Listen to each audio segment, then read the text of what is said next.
The champagne glass didn't shatter when it hit the marble floor. It simply cracked, a clean, quiet fracture down the center, and nobody in the grand dining room noticed except the woman on her knees scrambling to pick up the pieces before anyone could see. That woman was Opal Britten. Nobody noticed Opal. That was, in fact, her greatest professional skill. At 26 years old, Opal stood 5'4" and weighed close to 270 pounds. Her brown hair was always pinned back too tightly, pulling at her temples by the end of a shift. Her uniform, a stiff black dress with a white collar that the catering company provided in a size that technically fit but never quite did, dug into her arms and strained across her broad back every time she reached to set a plate down. She had learned, over 4 years of working banquet service in Chicago, to move carefully, deliberately, to breathe in when squeezing between chairs, to angle her body through doorways, to never, ever rush, because rushing was how things got dropped, and dropped things got noticed, and noticed meant fired. She could not afford to be fired. Her mother, Eileen, had been on dialysis 3 times a week for the past 2 years. The clinic on Ashland Avenue didn't take the insurance Opal had through the catering company, so every Thursday, Opal drove Eileen 40 minutes north to a better facility and paid the difference out of pocket. The math of her life was brutal and precise. Rent, dialysis, groceries, the minimum on the credit card she'd maxed out, replacing Eileen's wheelchair ramp after a contractor botched it the first time. There was never a number left over at the end of the month. There was barely a number. So Opal picked up the cracked champagne glass, wrapped it in her apron pocket without a word, and kept moving. The event was a private dinner at the Harwick House, a limestone mansion on the North Shore that Chicago's elite used for the kind of gatherings that didn't make the society pages. Not because they were secret, exactly. More because the people who attended them preferred that certain conversations stay comfortably off the record. Opal had worked enough of these dinners to understand the unspoken choreography. You arrived before the guests. You smiled, but not too much. You refilled glasses before they were empty. You did not make eye contact with the men who wore watches that cost more than a car. And you absolutely, under any circumstances, did not exist in a way that called attention to yourself.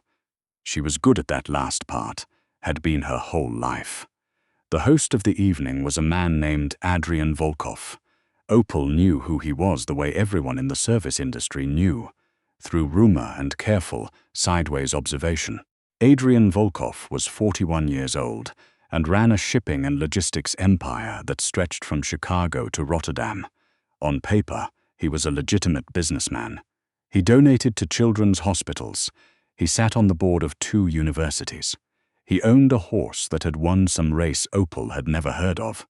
Off paper, which is to say in the quiet murmurs of the kitchen, in the knowing looks between the older servers, Adrian Volkov was the kind of man whose name made people lower their voices. The kind who had never been charged with anything, not because he hadn't done anything, but because the right people were always persuaded to look in a different direction at the right time. He was not cruel in any visible way. That, somehow, made him more frightening. Opal had spotted him once earlier in the evening, moving through the candlelit dining room with the unhurried confidence of a man who had never been told no so many times that it stopped surprising him. He was tall and broad-shouldered, dark hair threaded with gray at the temples, wearing a charcoal suit that looked like it had been constructed specifically for his body. He spoke in low tones. He did not laugh loudly. When he turned his attention on someone, that person seemed to physically straighten, as though his gaze alone exerted pressure. Opal had looked away and gone back to refilling water glasses. She had no idea, at that moment, that by the end of the night, Adrian Volkov would be on his knees on the cold kitchen floor, holding her hand. The trouble began at 9:47 when Opal slipped out of the main dining room to retrieve an additional basket of bread from the kitchen, and heard something she was not supposed to hear. The hallway that connected the kitchen to the east sitting room was narrow and dim, lined with antique sconces that cast everything in amber. As Opal rounded the corner, bread basket in hand, she heard the voice first, high, controlled, precise in the way that very cruel people can be precise. "You are embarrassing him. You understand that? Every time you shuffle into a room, every time you forget something or say the wrong name to the wrong person, you embarrassed the family. Do you hear me, Marguerite? Do you actually hear what I'm telling you?"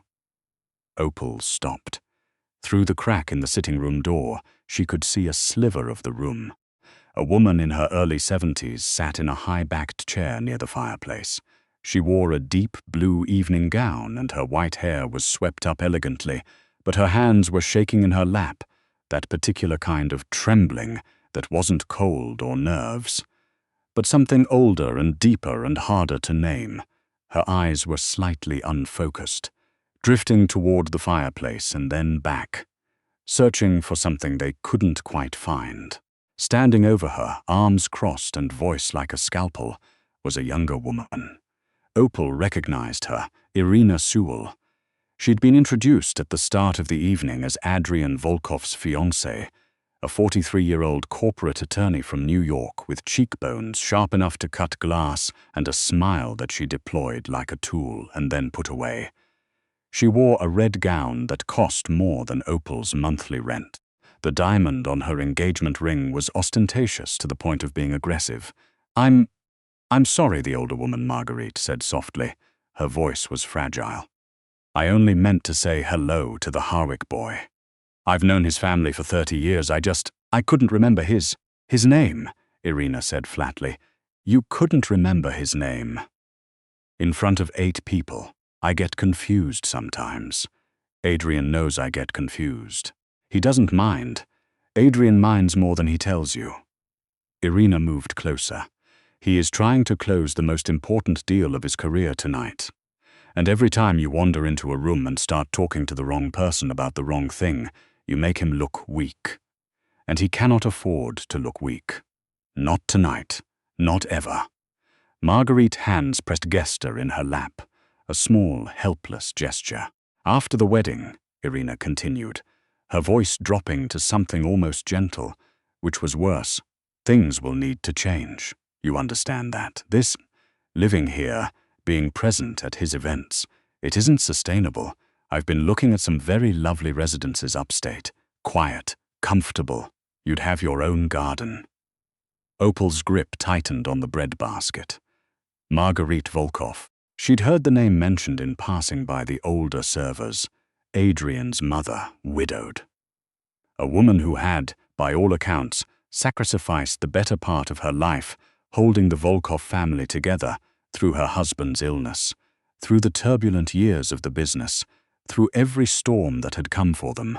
And now, because her mind was beginning to soften at the edges in the way that sometimes happened to people in their 70s, she was being threatened with exile in a quiet voice by a woman in a red dress.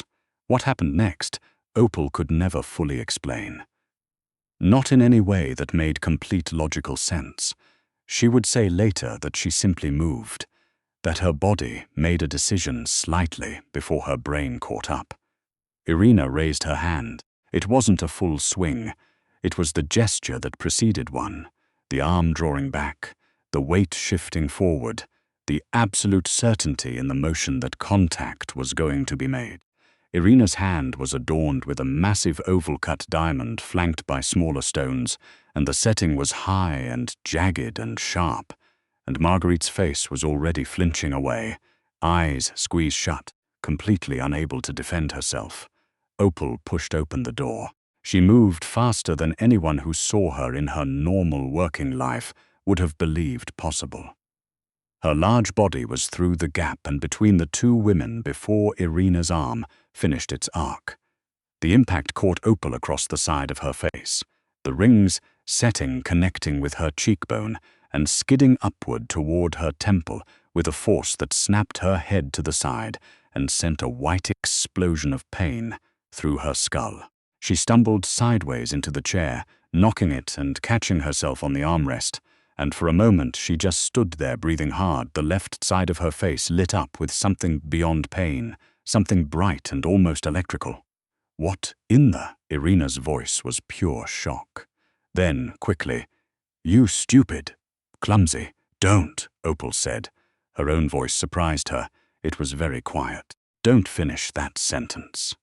Margaret had grabbed Opal's arm with both hands, her grip surprisingly strong, her eyes wide and terrified and clear, in a way they hadn't been through the crack in the door. "Oh dear. Oh, your face." "I'm fine," Opal said, which was not entirely true. The left side of her face was beginning to throb with a deep, rhythmic beat that she suspected was going to get considerably worse. "You will be fired," Irina said, recovering her composure with the speed of someone practiced at recovering composure. "You have no idea who you just interfered with. You are a server. You are a... Nobody walked in here and put yourself in the middle of a private family conversation, and I will have you removed from this property, and I will make sure you never work another event in this city. Is there a problem?" It was not a question. The voice came from the doorway behind Opal, and it was the kind of voice that didn't need to be raised to fill a room completely. Low, controlled, absolute in the way that very few voices were absolute. Opal turned slowly, the throbbing in her face spiking with the movement. Adrian Volkov stood in the doorway to the sitting room. He was not alone. Two men in dark suits stood just behind him, but they seemed almost like extensions of the doorframe, present but peripheral. Adrian himself stood very still. His eyes swept the room, and they were the pale grey-green of deep water in winter, and they did not miss anything. They moved from Irina, whose expression was rapidly reconstructing itself into something wronged and dignified, to his mother, who was still clutching Opal's arm, her face wet with tears. Then they moved to Opal, to the side of her face, where Opal could feel that something was probably visibly wrong, because the look that crossed Adrian Volkov's face was very controlled and very terrible. "Adrian," Irina said, and her voice had the careful texture of a person building a story in real time. "I don't know how she got in here. She barged into a private conversation and she stumbled, and she's been clumsy all evening. She's been knocking things over. I'm sure she's had too much to drink. Mama." Adrian stepped into the room. He went directly to Marguerite, cupping her face in both hands with a gentleness that seemed entirely incongruous with the of him, searching her eyes. "Are you hurt?" "I'm not hurt." Marguerite gripped his wrist. "She stepped in front of me, Adrian. This girl stepped in front of me." Her voice was wobbling, but her eyes were very clear. Irina was going to. She raised her hand. "That is a lie," Irina said quickly. "I would never. Her ring cut your employee's face." Marguerite's voice steadied. "I watched it happen." The sitting room went completely silent. Adrian released his mother's face slowly. He straightened. He turned to look at Opal again, and this time the look was direct and specific, the look of a man conducting a rapid and precise assessment. Opal, to her own bewilderment, did not look away. "Your name," he said. "Opal Britten. I work for Meridian Catering. I was just... Sit down." He said it almost gently, which made it non-negotiable. Opal sat. She watched somewhat numbly as Adrian crossed the room to one of the antique side tables, opened a small drawer, and retrieved a clean folded cloth, the kind of house that had folded cloths in drawers, she noted distantly, and held it out to her. When she reached for it, he redirected it to her face himself, pressing it with careful firm pressure against her cheekbone. She flinched. "Hold it there," he said. "Mr. Volkov." Irina's voice had changed. The control was still there, but something underneath it had shifted, gone slightly shrill. "Surely you're not going to take the word of a caterer over, Irina." He didn't raise his voice. He didn't change his tone at all. He simply said her name, and she stopped. He turned to one of the suited men in the doorway. "Get the doctor. Tell him to come to the library." The man disappeared. Adrian turned to the other. "See that Miss Sewell has everything she needs to arrange her departure." Irina's breath audibly caught. "Excuse me, you will leave tonight." Adrian said. He still hadn't raised his voice. "You will have your things collected from the house by the end of the week. The arrangement is concluded." The composed attorney's voice was fraying now, and what was underneath it was not dignity, but something harder and more dangerous. "My father will not. Adrian, you understand what this means? There are agreements between our families." "There are?" "Agreements I am prepared to dissolve." He paused. "And you know what I'm prepared to do when I dissolve things, Irina. Your father knows as well." There was a silence that lasted approximately 3 seconds. Irina left. Her heels on the marble floor echoed down the hall like something breaking at intervals, and then they were gone. Adrian stood very still for a moment, and then he crossed back to where Opal was sitting, holding the cloth to her face, and trying to appear as though she was not profoundly rattled, which she was, acutely and completely. "The doctor will look at that," he said, studying her face with clinical attention. "It's fine," Opal said. "It's really. I should go back to work, actually. I still have." "You took a ring setting to the face at significant force," he said. "You will see the doctor." She looked at him. Up close he was. She registered this in a strange, fragmentary way, not handsome in any conventional sense. His face was too angular, too carved down, too much the face of a man who had spent decades making decisions that could not be undone. But there was something in it, now, in the particular quality of his attention, that was disarming in a way she had not expected. "Why did you do that?" he asked. Opal thought about it, really thought about it, instead of giving the first answer that came to her. "She reminded me of my mother," she said finally. "The way she was sitting there. She didn't have anyone on her side." Adrian looked at her for a long moment. Then he looked at his mother, who was watching Opal with an expression that Opal could not quite read. He said nothing. The doctor's name was Halstead. He arrived in 12 minutes, which told Opal something about the nature of Adrian Volkov's world. That doctors came in 12 minutes, that they carried black bags, that they examined the faces of injured catering staff in wood-paneled libraries without asking questions. The cut was not as bad as it could have been. The ring had broken skin along her cheekbone and grazed toward her temple, and there was significant bruising beginning to develop, purple and insistent, spreading beneath her eye. Dr. Halstead cleaned it with something that stung comprehensively, applied butterfly closures, and told her she might want to have an X-ray taken in the next day or two to rule out any fracture of the orbital bone, as the impact point concerned him. "I can't really afford an X-ray," Opal said. Dr. Halstead glanced past her toward the doorway, where Adrian stood with his arms folded, talking quietly on his phone. "I wouldn't worry about that," Dr. Halstead said. Marguerite sat beside Opal through the entire examination, holding her hand with both of hers, which Opal found disproportionately comforting. The older woman's mind came and went. There were moments where she addressed Opal very directly and lucidly, and moments where she seemed to slip somewhere else, her eyes going soft and distant, her sentences trailing away.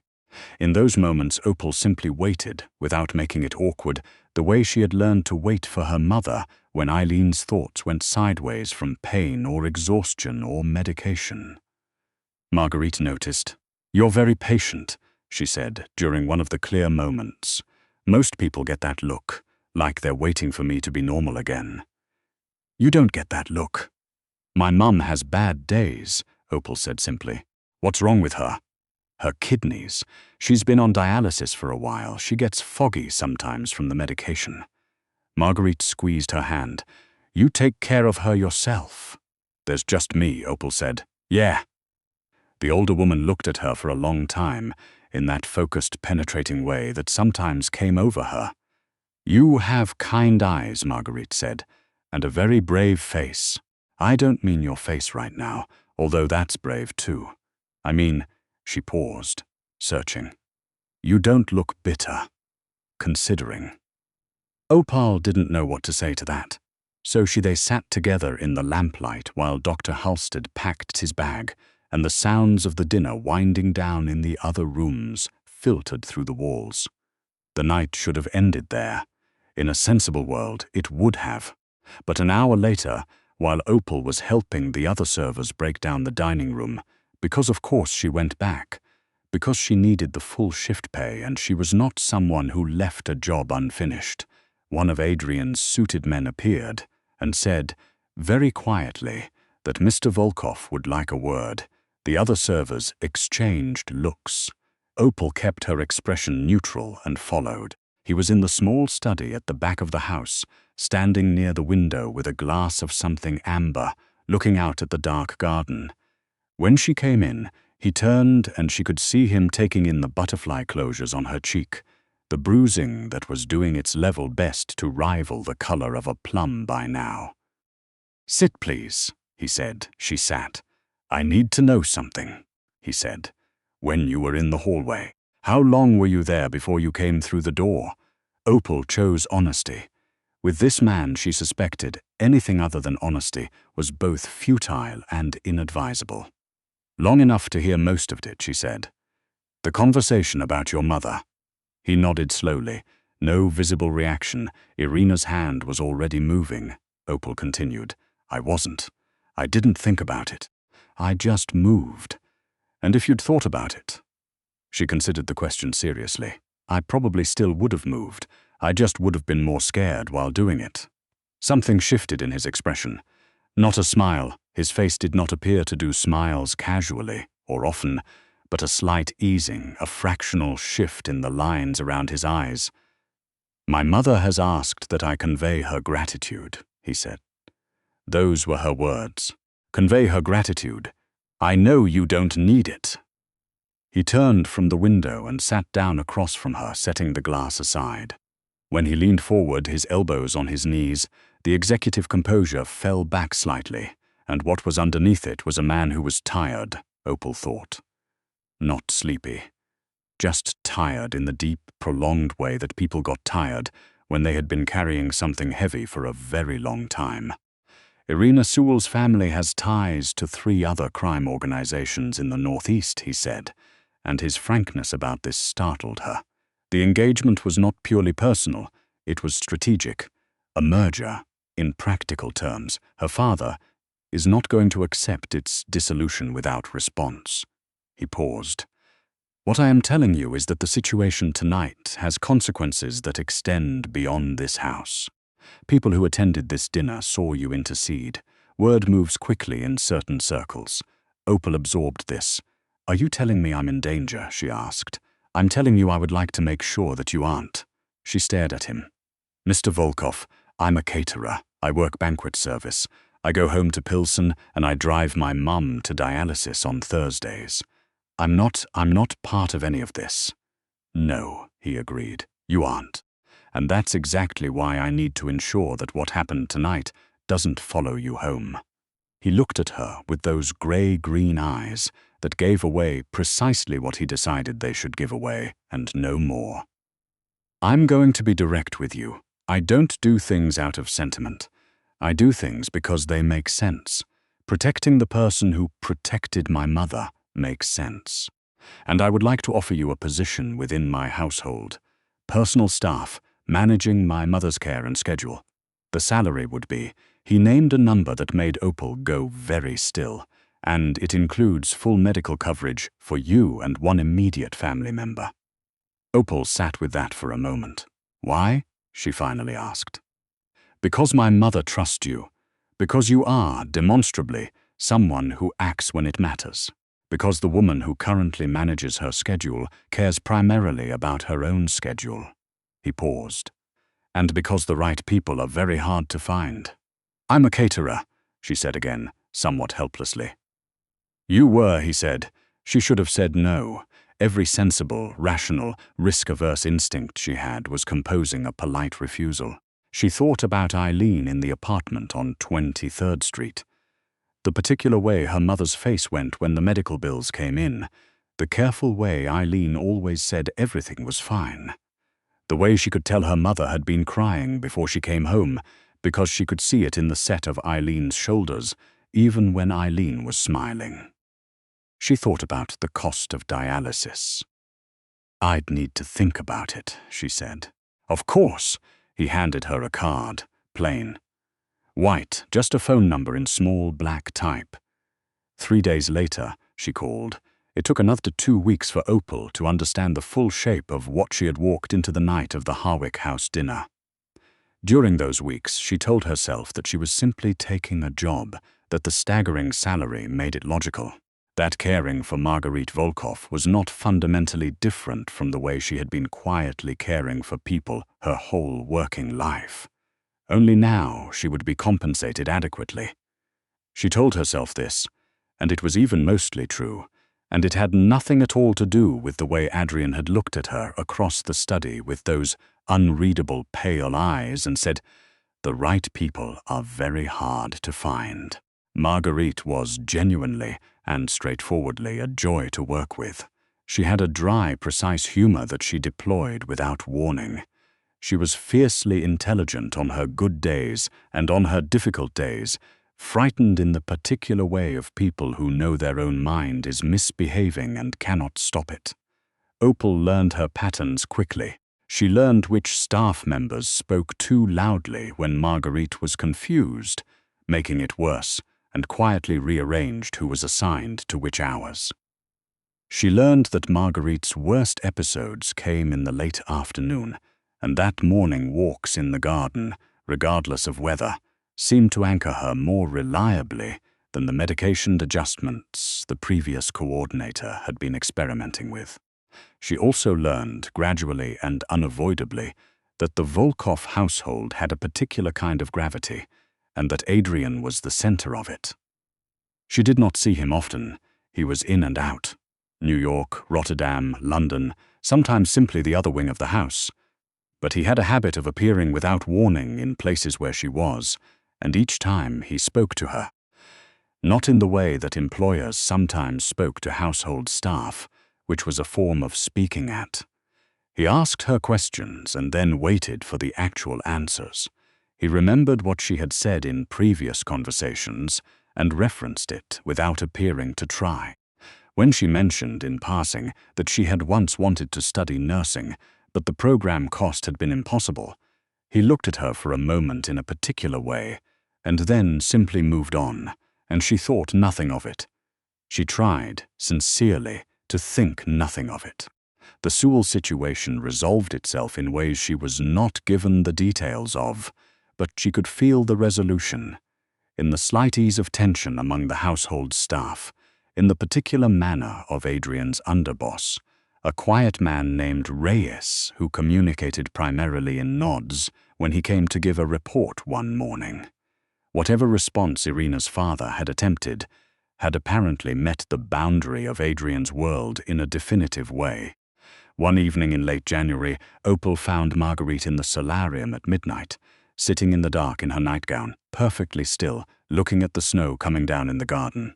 "Marguerite," Opal went to her, crouching down to her level. "Hey, it's cold in here. Let's get you warm." "I was looking for Adrian's father," Marguerite said quietly. "He walks in the garden at night sometimes, or he did. He used to." "I know," Opal said gently. "He's been gone a few years now, though." "Yes." Marguerite turned and looked at her. Her eyes were very clear. "I know that. I know he's gone. But sometimes I forget I know it, and then I remember, and that's—" She stopped.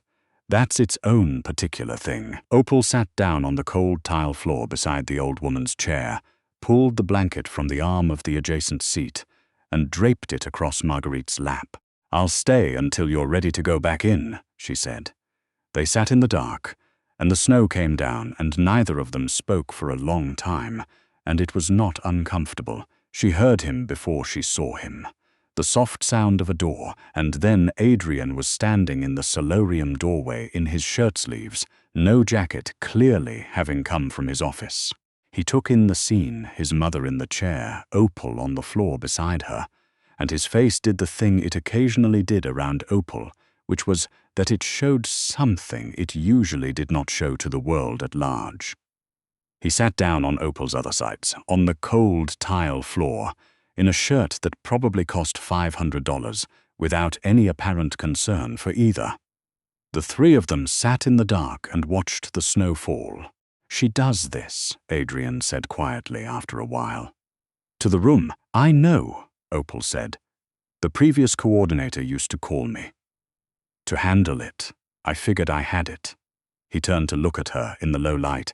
His expression was something she didn't have immediate words for, like a door that had been closed a long time being opened, just slightly, just enough to feel the difference in the air. "You did," he said. Marguerite had fallen asleep in the chair, her head tipped slightly to one side, her breathing slow and even. They lowered their voices without deciding to. "Your mother," he started. "She's okay. The new coverage kicked in last week. She doesn't have to do the drive anymore. The clinic on Ashland finally takes it." "Good." He said it like he meant it precisely, not like a pleasantry. She looked at him, at the tiredness in his face that she recognized now, that she had learned to read over weeks of proximity. "You don't sleep much," she said.